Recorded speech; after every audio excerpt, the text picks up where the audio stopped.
It's needed, number one. It's the right thing to do. And basically, we don't want to live in a community where there's people without shelter. I think the biggest issue facing people who are housing insecure is just the overall feeling of not being safe. When you don't feel safe and you're cold and hungry and wet, I mean, how can you do anything else? This property was ideal to be used for this purpose. This building was built by the father of Ansel Adams in about 1910. We purchased this in view of either providing low-income housing or transitional housing. And we've provided nearly 25,000 bed nights since we opened.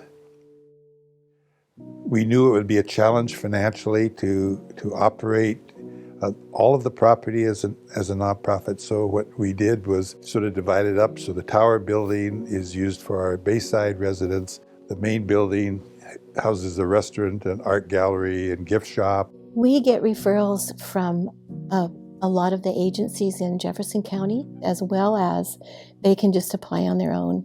Some of the ways I like to connect with the residents is just being in my office, leaving the door open and having them drop by on their way out. We also have an art group that we meet once a week. They do their thing, and mostly we just talk. We're here for them. That's why we're here. The only reason we're here is for Bayside.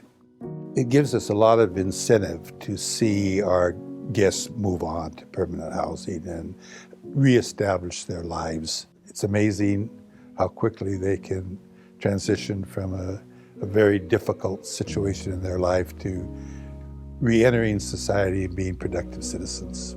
The biggest barrier to moving on is that there simply isn't housing available for these folks.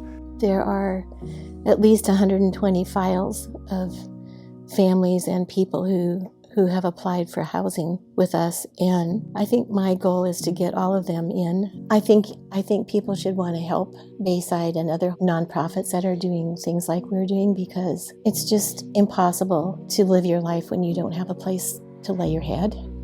Bayside decided a year or so ago that we would go on two tracks, the track of transitional housing and a track of providing permanent housing.